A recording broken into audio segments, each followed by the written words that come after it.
Hey everyone, Sam here, otherwise known as FPL Pricey, and in today's video, I will be running through my key transfer tips ahead of Game Week 16. Welcome back everyone to another video. Now, if you did enjoy today's video, I would really appreciate it if you could just do two things. Leave a like, hit subscribe to the channel if you haven't done so already. Both of those really do help me out, so thank you very much in advance. But of course, only if you enjoyed today's content. Otherwise, it's completely pointless to do so. Let's start off by talking about Phil Foden, probably the most obvious and easy player to talk about. So we probably don't have to talk about it for all that long.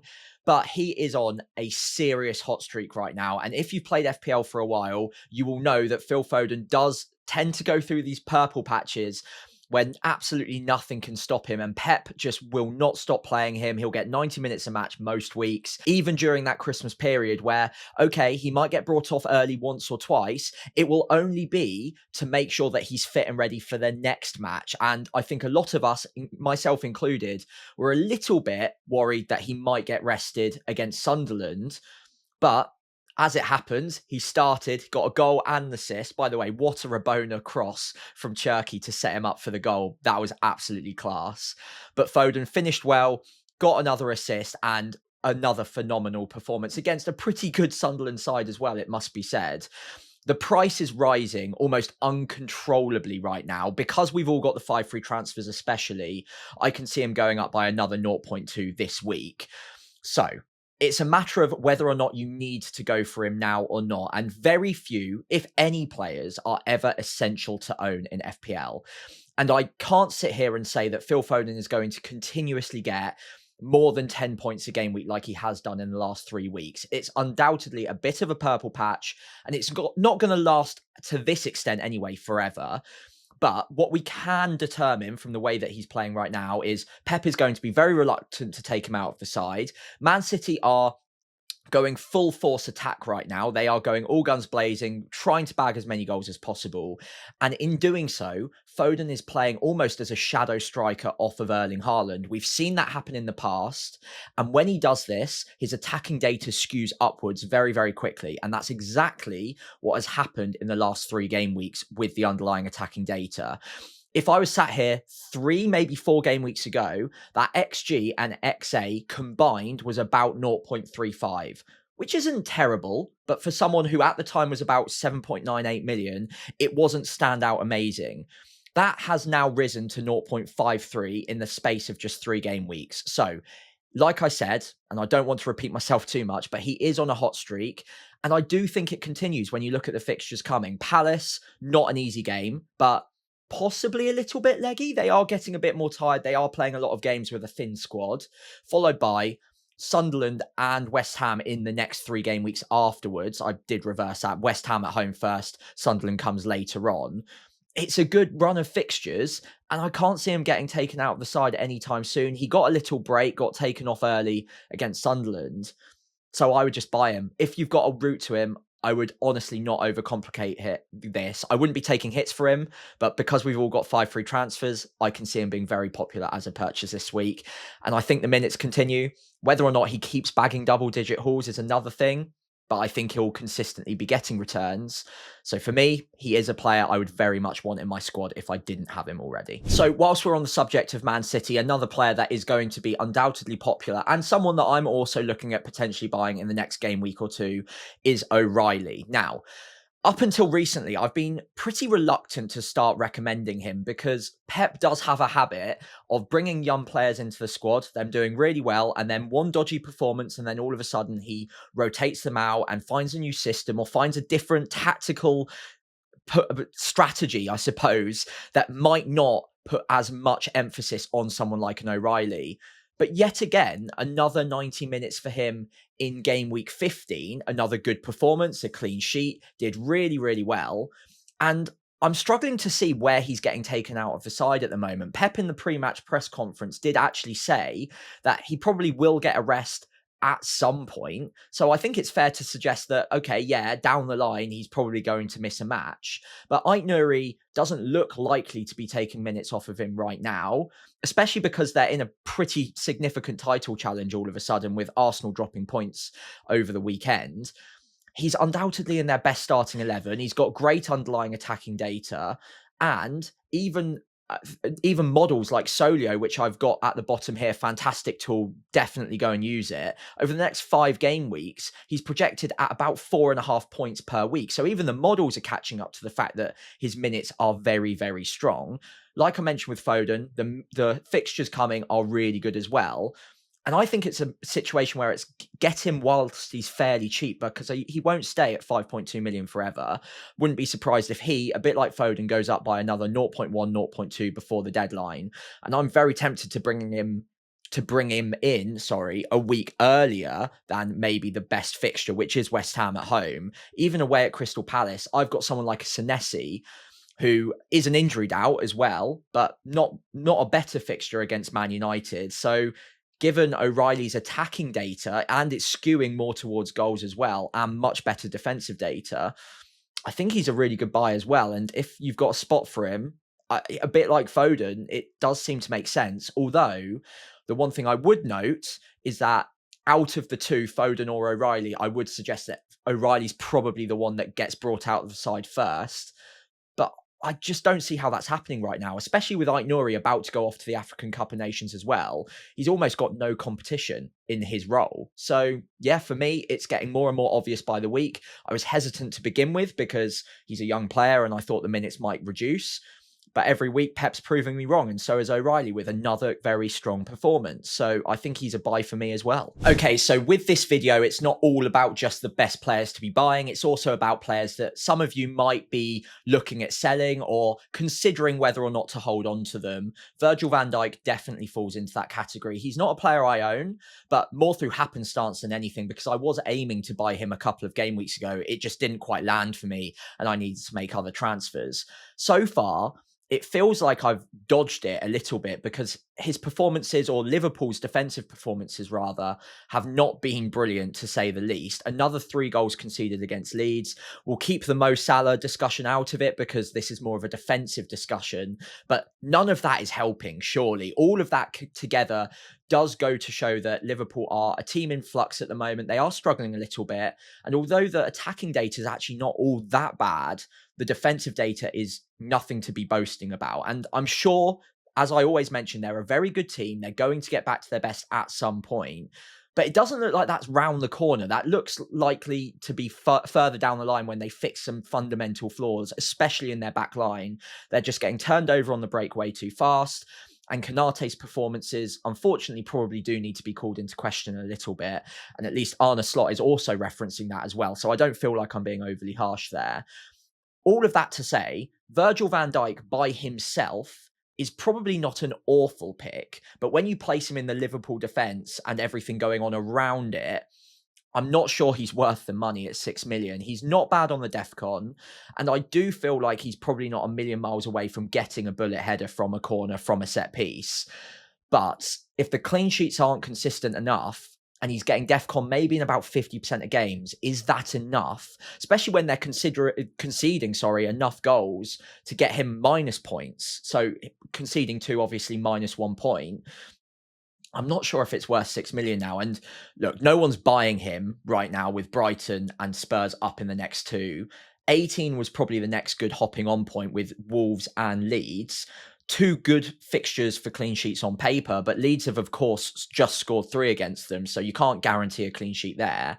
Although at home, they are a bit better. So I think if I owned him, I would be tempted to look around and think, okay, I can downgrade this position and make upgrades elsewhere, because you can get, if you don't have an Anderson, let's say at 4.5 million, or a Michael Keane in a couple of weeks has some great fixtures to come, you can save quite a lot of money, get someone who's just as good on DEFCON, who's also keeping the odd clean sheet and getting the attacking data, and you're just backing their defence over Liverpool's for the foreseeable. And I think that's absolutely fine, especially if you can use that money, that extra money elsewhere to greater benefit. There are a lot of more expensive midfielders right now that look pretty powerful. You've also got a goalkeeper problem for a few people with Nick Pope. You might want to upgrade that to Raya. There's a few other ways that you can use the money, or just spread it across a little bit, a few different players.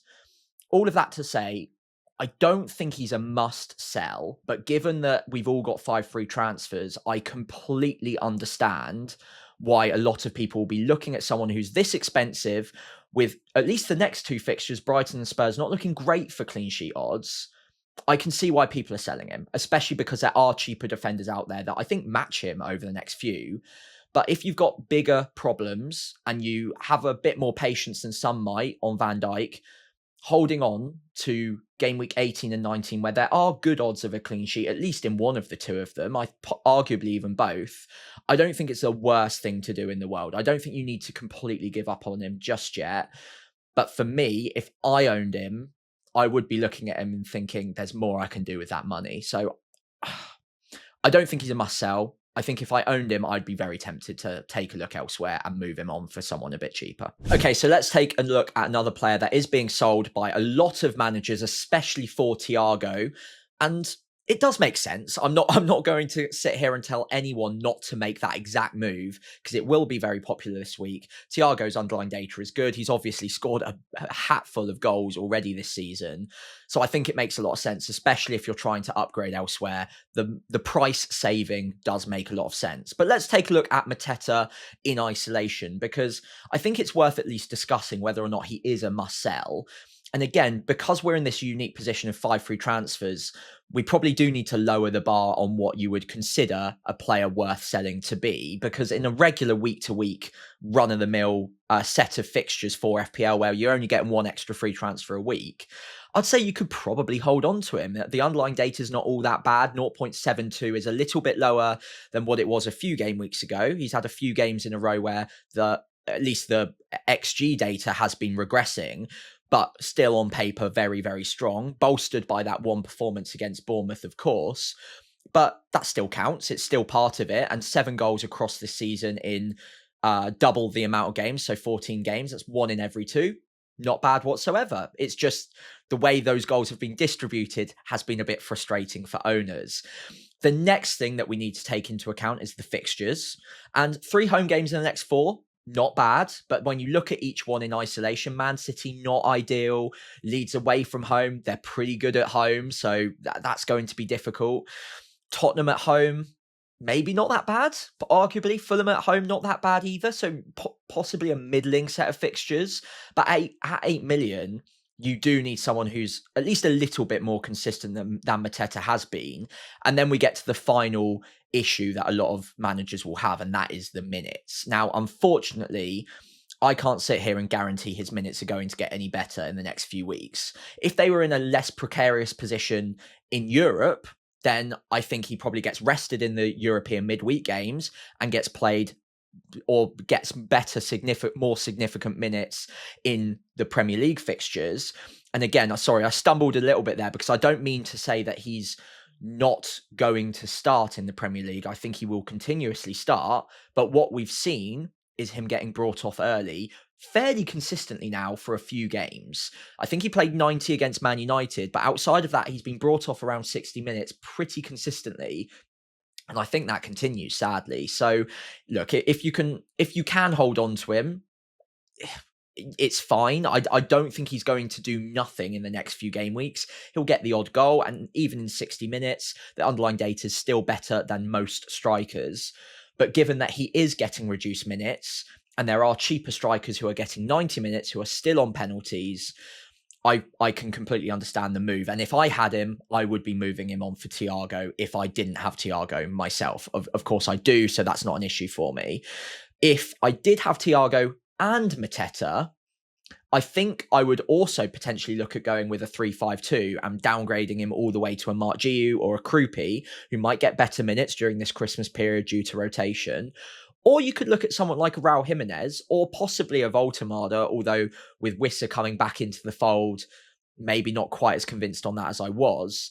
All of that to say, if you don't have Thiago but you do have Mateta, I imagine that's going to be top of your priorities for your free transfers this week, and I'm completely on board with that. If you do have Thiago, I think it's a little bit harder to determine exactly which striker to go for. Maybe even Jarrod Bowen, who, by the way, is starting to climb the rankings in the forwards right now, and with some good fixtures pretty soon, might not be a bad option.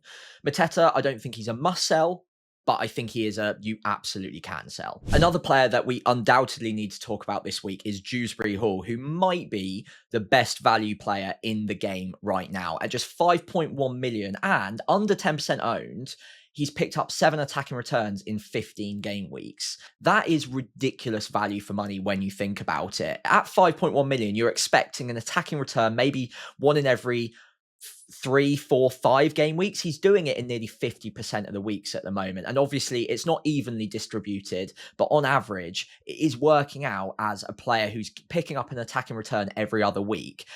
He is so cheap that it's actually very hard to overlook him at this point. And I'm personally pretty interested in picking him up in the next few game weeks. But there are some caveats. So number one, he has picked up a number of yellow cards already. He served his ban already for the 5 yellows very early on. And he was a bit unfortunate with getting a couple of those yellow cards. But it is at least worth noting that he does get the odd booking. So that will bring him down a little bit.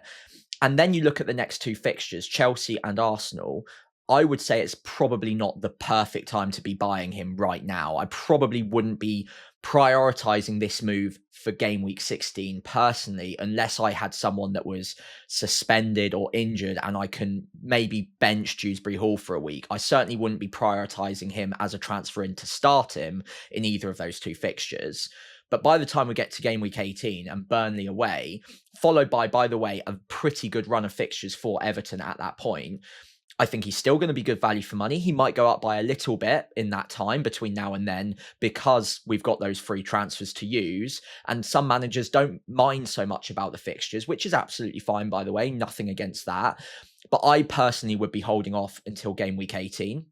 At which point, I might have a few different positions in my midfield that could easily be converted to a cheaper asset like Jewsbury Hall, who's got great fixtures and is playing a fairly advanced role for Everton now.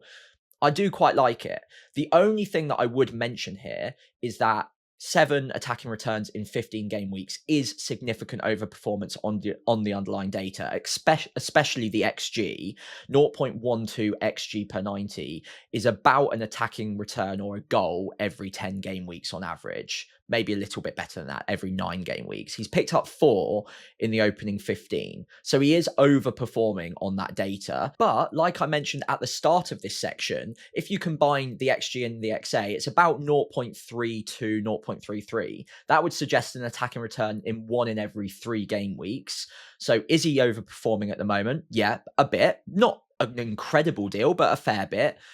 But even if he regresses back to that level of an attacking return 1 in every 3, at this price, that's still very good value for money, especially if you have him as an 8th attacker who can rotate in with a defender or another attacker every other game week and just use him for the better fixtures. I think that makes a lot of sense. And with Dijk going off to AFCON, maybe Jewsbury Hall becomes even more important to the way that they set up an attack and maybe more flows through him during that period of fixtures. So I really like him. I don't think he's a desperate buy this week, but value for money wise, an incredible purchase. And even if he regresses a little bit with the attacking returns versus the underlying data, I still think he'll be good value. And he'll be good value even if he goes up to another 0.2, 0.3 by the time we get to the good fixtures in game week 18 as well. Okay, so the final player that I'm going to talk about today is the one that I'm most torn on at the moment. And it's very much a head versus heart call on Bruno Guimaraes. 6.9 million is not cheap, especially considering when you look at the underlying attacking data, it doesn't leap off the page. 0.16 XG per 90, 0.1 XA per 90. You're looking at an attacking return, if you are to believe the underlying attacking data, 1 in every 4 game weeks, when in fact, he's actually picked up 9 attacking returns in 15 weeks. That is a ridiculous amount of overperformance to the extent where I just feel personally that can't possibly continue at this level. Will he pick up attacking returns this season from this point onwards? Yeah, for sure. But not at the same sort of level that he has been doing so far. Surely not. It just seems unsustainable, especially when you look at the goals recently. The one in game week 15 was directly from a corner, which, I mean, you can try that 1,000 times. Some players are a bit better than others at making that happen. Bruno might be one of them. I think Douglas Luiz used to have a bit of a talent for it as well. But realistically, you're not expecting many of those to go in. So I'm not really factoring that into my thinking. And then when you look at the price as well, at just under 7 million, undoubtedly he'll continue to rise. He's got another couple of good fixtures coming in the next 4. So he'll go up to 7, probably 7.1 million. I just don't know if it's going to be good value for money with that underlying attacking data. Now, at this point, you would normally think, okay, underlying attacking data, not great, but he's a centre mid, so maybe the defcon's pretty good. Unfortunately, that's not even the case with Bruno either. He averages per 90 8.86 DEFCON, which is significantly under the 12 DEFCON threshold to hit DEFCON in any given game week. And in 15 weeks, he's only hit DEFCON twice. So it's not even that DEFCON is going to boost him up. He might get the odd game because he is a fairly aggressive midfielder. He will make recoveries. He will make tackles. But the data at least suggests that he won't be expected to hit the threshold all too often. So right now, the points that we're seeing are mainly coming from some very low XG or XA chances. And my instinct is that it just won't continue to this level. Will he get the odd goal? Will he get the odd assist? Yeah, probably. But it does feel slightly unsustainable to me. But this is where I'm a little bit torn because data can tell you a lot of things. I really like looking at the underlying attacking data, but also there is a subjective element to FPL. There is a form element and there is a eye test part of the game. And it would be ignorant of me to just say, okay, the data's not great and therefore he can't be a good pick, because actually on the eye, he is arriving in the box late. He is playing very, very well at the moment, and Newcastle are relying on him more than ever, I would say. So possibly there is an argument to include him regardless of the data and just say, you know what, data's one thing, eye test is a whole nother thing, and I back him from what I'm seeing on the pitch. So I can completely get on board with that. Good fixtures to come, although Sunderland, obviously Derby, not going to be easy. Chelsea, Man United, possibly not easy as well. Burnley away from home.